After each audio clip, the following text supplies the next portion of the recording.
Kangu. Saizi. Salama. Chota maji. Ndio. Alafu kunapotoka njaa kali sana. Pole mume wangu. Na mimi sasa ndo napika na wala sijaivisha. Basi sawa. Acha nikuache kufanya kazi. Sawa. Ila mume wangu, nimekuwa naomba pesa kwa sababu mama anaumwa na hospitalini wametuomba ila matibabu. Kangu. Juzi kati hapa ameniomba hela kwamba mama anaumwa. Nikakupea hela uende kumsaidia. Alafu leo tena ananiambia kwamba kuna hela nyingine ambao wameomba kwa sababu ya matibabu ya mama. Ni kweli mume wangu, ila samahani. Nilijua ile hela ambayo nimekuomba itaweza kutosheleza, ila haikuweza kufanya chochote kwa kweli. Sawa, nimekuelewa.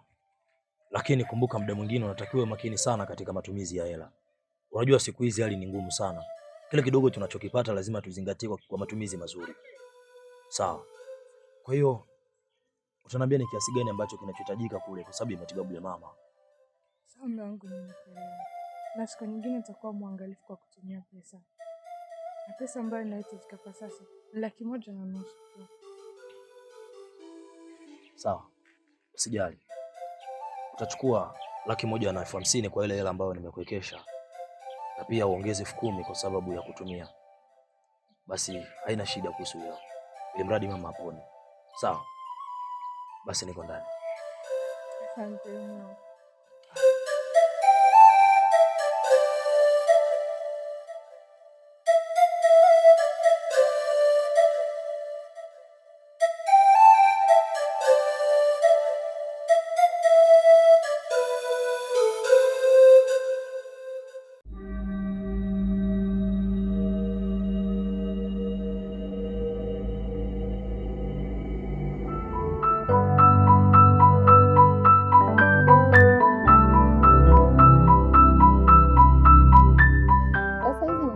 Mzuri. Za kwako? Salama. Si wewe umepotea. Siku 2-3 sikuoni. Mimi nipo, sinajua mizunguruko. Sipozunguruka upati pesa. Kuna wewe naona natakata sana sijui. Sinajua mambo yangu. Mimi sijiwekagi nyuma. Nikipata pesa lazima nijitengeneze ili ninawili. Ewa, mimi naona sawa kabisa. Sasa unasemaje kuhusu majibu niliyokutuma kule? Nafikiri ni mazuri sana. Niambie. Mzee, nimekaa naye nikaongea naye lakini nikaona hanielewi. Sasa nikaona nimwache na mambo yake kwa sababu haoni matatizo yenyewe yako nayo. Mzee Dosha, naona kuna wenyewe wanapata bahati lakini wanazichezea. Lakini usikue na hofu. Takaa naye tena nijaribu kumuelewesha nione kama. Lakini sisi unaonaje kama hiyo bahati ingekuangukia wewe? Ila wewe mzee. Ni hivyo sasa, unaona we nyumba ni kama vile ya bure. Ana miezi 2 hajalipa na mvumilia. Unaona? Nabi kuna hiyo sinaonesha kwamba mtu Mzee Dosha, wewe usijali. Usiwe na haraka. Mimi nitakaa naye tutazungumza na yule utampata. Kweli. Kwa sasa ameshaona matatizo yake. Sawa, hiyo ndio nakubali, lakini ikizidi siku 2-3 hajanipa pesa yangu, mimi nitamfukuza. Mzee Dosha, usifanye hivyo. Ndio hivyo. Kwa hiyo kwanza kwa heri. Kwa heri. Sawa.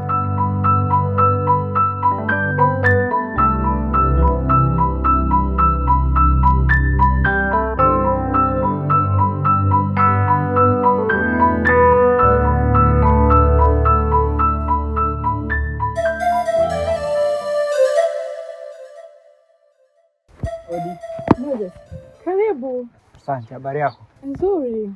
Za siku? Salama tu. Siku hizi mbona tuonani? Mimi nipo tu ila umeadimika siku hizi.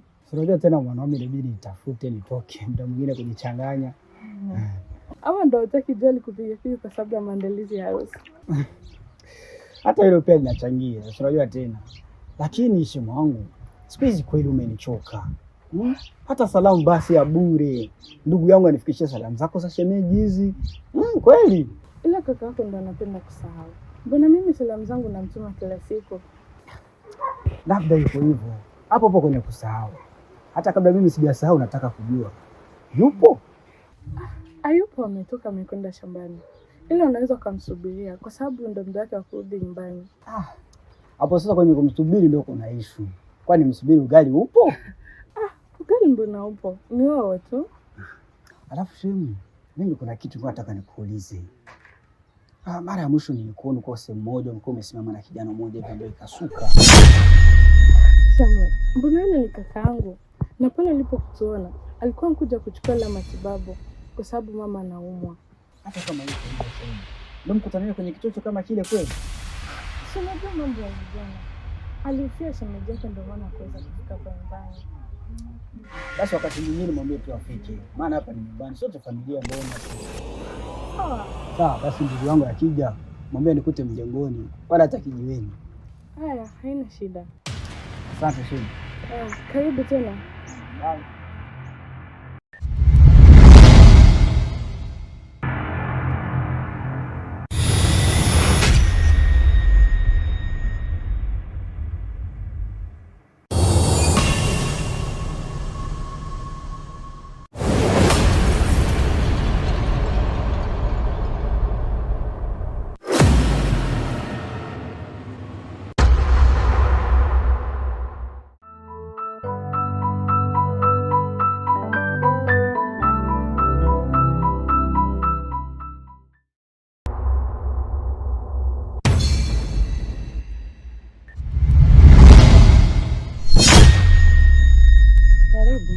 Asante. Naona unaondoka. Nilikuwa natoka kidogo. Sawa, majibu yako niliyapata, lakini sijui kwamba unajua kinachonileta sasa hivi sasa. Sawa, nashukuru kwa kunielewa. Sina namna na sina jinsi, kama jinsi ulivyoyasikia tu. Haya, nakubali, lakini tuachane na hayo. Unajua kwamba ninakudai. Sasa hela yangu vipi? Sawa baba, mimi ninajua kwamba unanidai. Nakuomba unipe hata siku 2. Na hapa unaniona nilikuwa natoka, ndio nilikuwa naenda kutafuta hiyo hela. Nakuomba. Sawa, hiyo nakubali. Sawa, lakini unajua kwako hizo siku 2 itakuwa ni mwezi mzima. Sasa mimi nakwambia hivi, mguu wangu kurudi hapa, ukiniona hapa, maana yake nakuja kutoa vitu vyako nje. Mzee Rosha, naomba usinifanyie hivyo. Hata mimi mwenyewe hapa sipendelei kuwa hivi. Hizo hela zako nitazikupa. Umependelea. Wewe ungenikubali, haya yote ingekukuta. Ungetembea kweli jua, ungetulia nyumbani. Ungetembea kweli jua kutafuta pesa yangu kwa aje. Na tuko pamoja. Mzee Rosha, nimeshakwambia univumilie siku 2. Nitakupatia hela yako. Sawa, mimi nakupa siku 3. Ujifikiri kati ya yale mambo mawili. Kunikubali au kunilipa pesa yangu.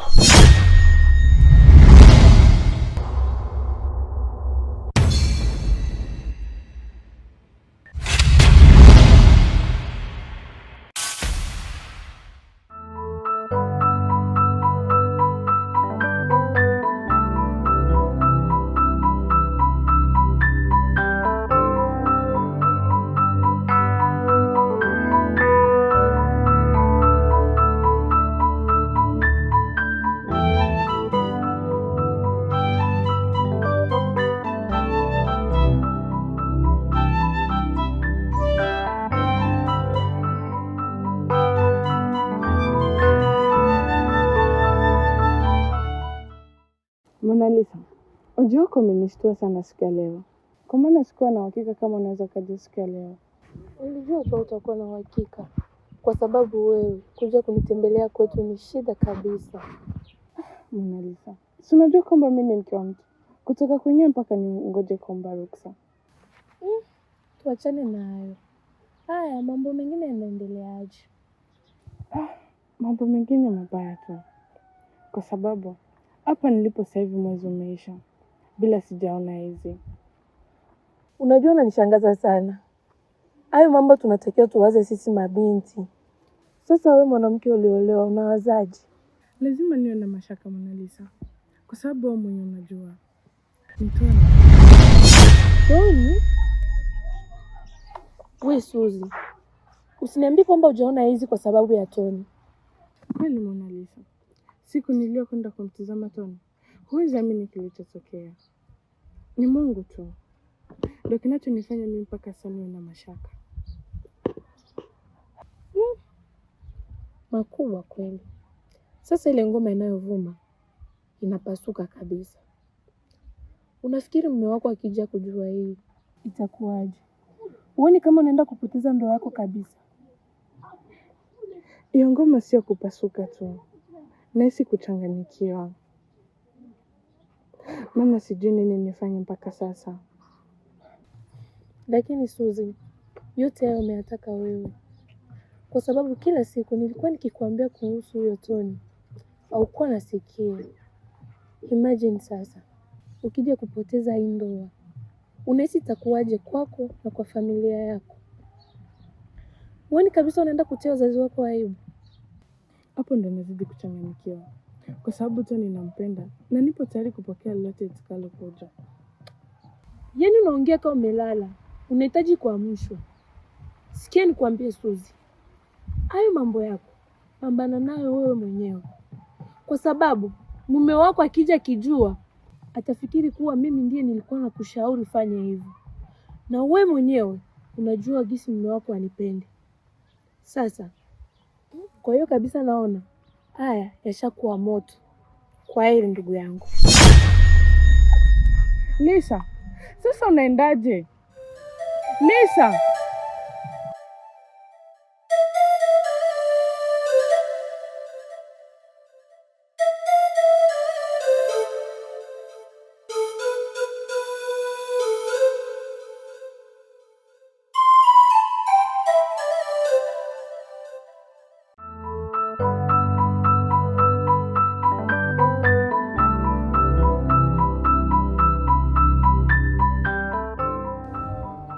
Mambo poa.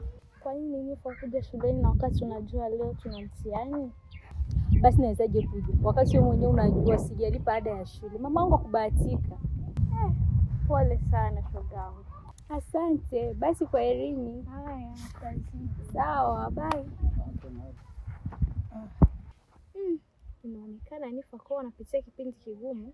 Anashindwa kukuelewa jinsi mama yake jinsi anavyopendeza, anashindwa kumlipia mtoto wake ada ya shule. Tuachane na hayo, tunachelewa.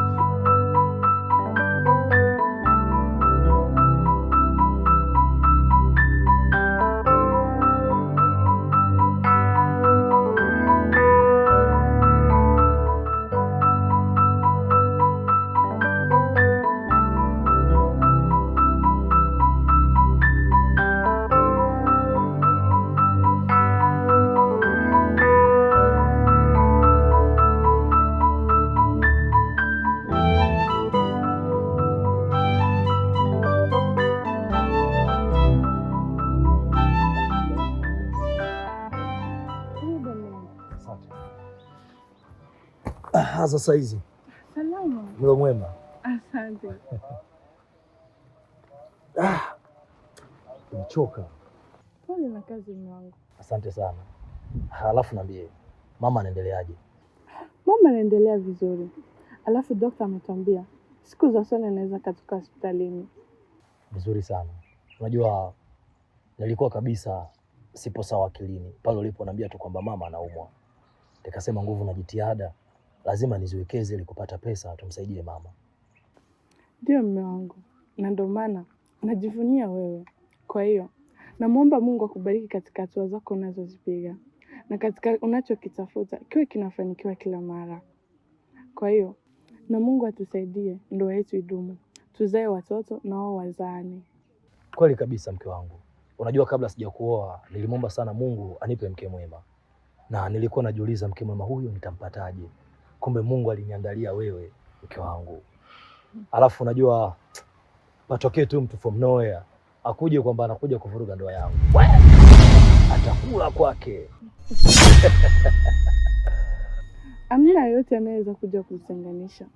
Kwa sababu ninavyokupenda na unavyonipenda, hiyo ni baraka tosha kutoka kwa Mungu. Ni kweli mke wangu.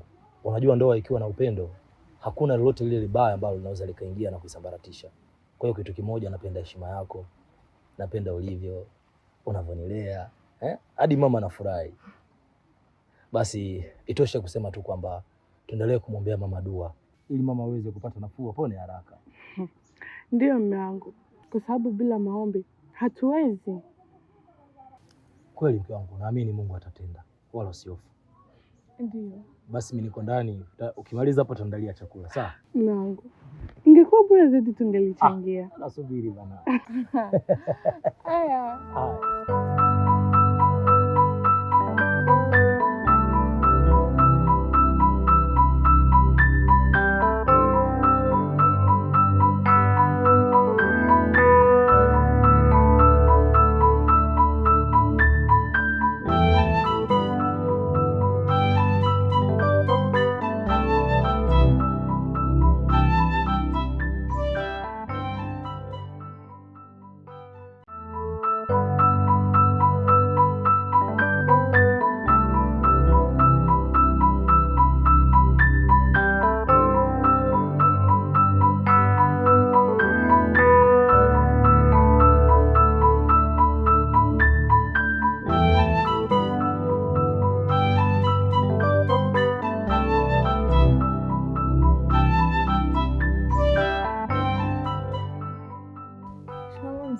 Marhaba.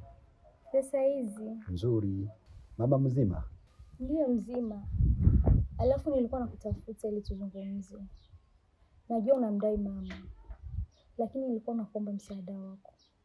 Umvumilie hata hizi siku ngapi atafute pesa. Yaani kusema wewe umenitafuta au mama ndiye amekutuma?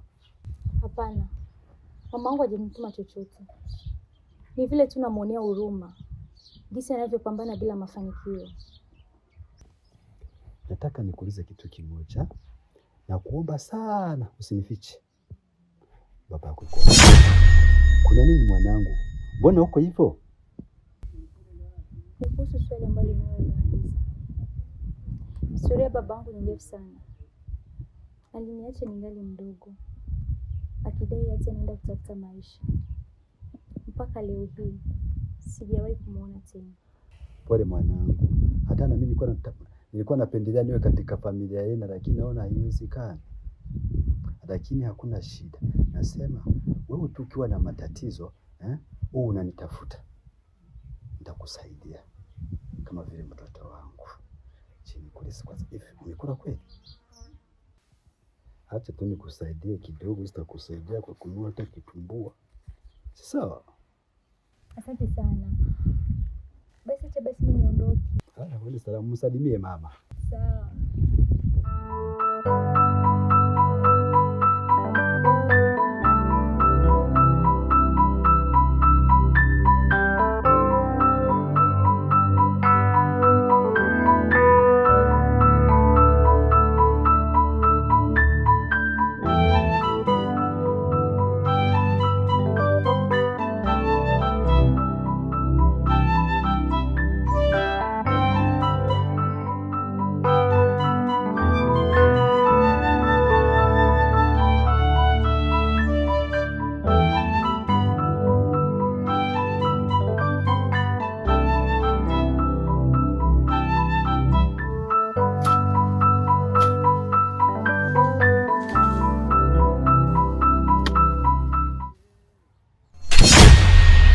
Kijana,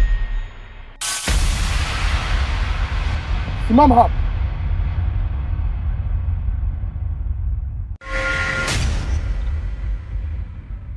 Wewe si ndotoni? Ndio. Baki hapo hapo.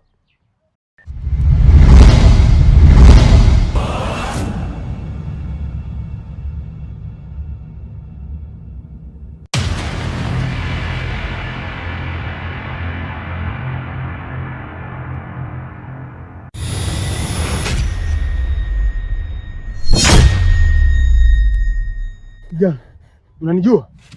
Kaka, mimi sikujui. Hata kwa sababu pia silijui. Mimi nimekosea kitu gani lakini kaka wangu. Kama unijui mimi, lakini unamjua Nifa. Nifa? Nifa mimi simjui, alafu jina mara kwanza nilisikia. Alafu sijawahi hata kumwona hata siku moja kaka wangu. Sasa nikakuongopea. Nifa simjui kwa kweli.